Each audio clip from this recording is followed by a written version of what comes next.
You ask Tiger to solve.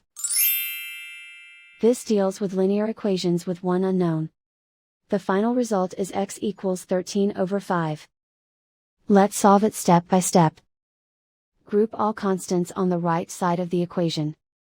Add 3/5 to both sides. Combine the fractions. Combine the numerators. Reduce the zero numerator. Simplify the arithmetic. Convert the integer into a fraction. Combine the fractions. Combine the numerators.